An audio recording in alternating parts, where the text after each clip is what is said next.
बिस्मिल्लाहिर्रहमानिर्रहीम, अस्सलाम वालेकुम।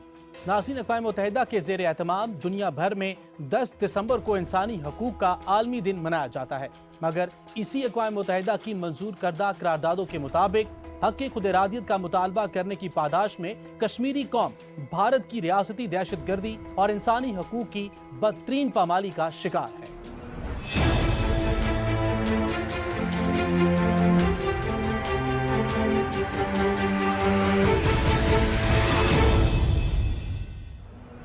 काबिज भारतीय हुकूमत ने न सिर्फ मकबूजा जम्मू और कश्मीर को दुनिया की सबसे बड़ी खुली जेल में तब्दील कर दिया है, बल्कि जेलों में मुक़य्यद कश्मीरियों पर इंसानियत सोज मुजालिम ढाए जा रहे हैं। इस हवाले से हमने बात की हुर्रियत रहनुमा मोहम्मद यासीन मलिक की अहलिया मसाल मलिक से। जो सबसे बड़ा ओपन प्रिजन सेल है दुनिया का, वो तो पूरा ऑक्यूपाइड कश्मीर है। और जो इंडिया की दूर दराज जो बहुत ही खौफनाक नोटोरियस जेल्स हैं, जोधपुर जेल है, चाहे वो जम्मू जेल है, चाहे वो तिहाड़ जेल है, कौन कौन सी जेल्स हैं वहाँ पे, जो कि आगरा की जेल ले लें, जिनके अंदर मैं तो बयान ही नहीं कर सकती, जो वहाँ पे उनकी स्किन तक को तो पील कर देते हैं ये जवान लड़कों की, और उनको पिघलाते हैं उनकी स्किन को उनके सामने इस तरह के, और कहते हैं कि अपनी पिघली हुई स्किन जो है वो खा लो।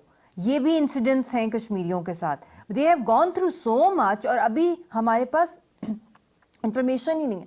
मैं अपने हस्बैंड की नहीं बता सकती हूँ, तो मैं किसी और की क्या बताऊँ? यासीन साहब की हमारा तो कोई राब्ता ही नहीं। मतलब कि इतनी बदतरीन जो ह्यूमन राइट्स वायलेशन है कि आप फैमिली मेम्बर्स से आवाज़ का भी जो रिश्ता है, कान में भी उनकी अगर आवाज़ आ जाए तो वो भी हराम है कश्मीरियों के लिए कि वो एक्सेस हो उनको।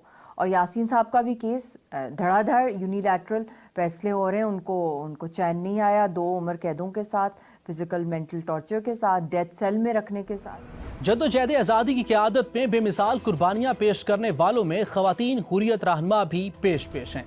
आसिया अंद्राबी, फहमीदा सूफी, नाहिदा नसरीन और दीगर ख़वातीन हुर्रियत रहनुमा जेलों में भारतीय मुजालिम का जिस जुर्रत से मुकाबला कर रही हैं, वो पूरी कश्मीरी कौम के लिए मशअल राह है। कैदो बंद की सोबतें बर्दाश्त करने वाले हुर्रियत रहनुमाओं डॉक्टर कासिम फख्तू और आसिया अंद्राबी के साहबजादे अहमद कासिम का इस बारे में क्या कहना है, आप भी सुनिए। तिहाड़ जेल में multiple Kashmiri female political prisoners मौजूद हैं, और इनमें एक जो पॉलिटिकल प्रिजनर हैं वो मेरी वालदा हैं और मेरे वालिद साहब हैं, जो इसी लिबरेशन स्ट्रगल का हिस्सा होने की वजह से जेल में हैं। जो मेरे वालिद साहब हैं उनको तो मैंने जेल से बाहर कभी देखा ही नहीं है, और वो पिछले 30 सालों से जेल में क़ैद हैं। जो मेरी वालदा हैं वो 2018 से अभी रिसेंटली उनका डिटेंशन जो है वो कंटिन्यूस है, और वैसे उन्होंने अपनी ज़िंदगी के 15-16 साल जेल में गुजारे हैं। लेकिन इसमें और भी फ़ीमेल पॉलिटिकल प्रिजनर्स हैं। फॉर एग्ज़ाम्पल सोफ़ी फहमीदा हैं, उनकी एज तो 30-31 है। जब वो जेल से बाहर थी, मैं उनको करीबी जानता हूँ, तो वो बिल्कुल सेहतमंद और यंग और एक एनर्जेटिक ख़ातून थी, और अभी वो बेड रिडन है। इसी तरह नाहिदा नसरीन है, she is a mother of 3, वो भी पिछले 7-8 साल से जेल में है। तो ये एक शख्स की स्टोरी नहीं है, ये जो पॉलिटिकल डिटेंशंस हैं ये बहुत वाइड स्प्रेड है कश्मीर में।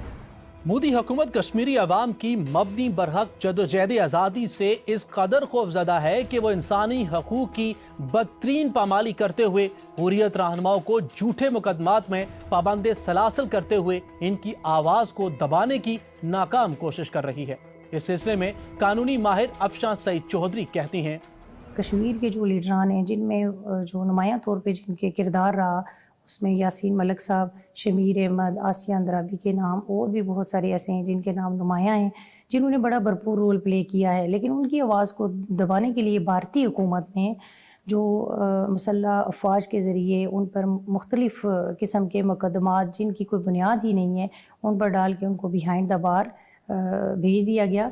मोदी हुकूमत के ये तमाम हरबे बुरी तरह नाकाम हो चुके हैं। कश्मीरी अवाम काबिज भारतीय अफवाज के हाथों इंसानी हकूक की बदतरीन पामाली का बहादुरी से मुकाबला कर रहे हैं और अपनी मंजिल इल्हाक़े पाकिस्तान की जानिब रवां दवां हैं।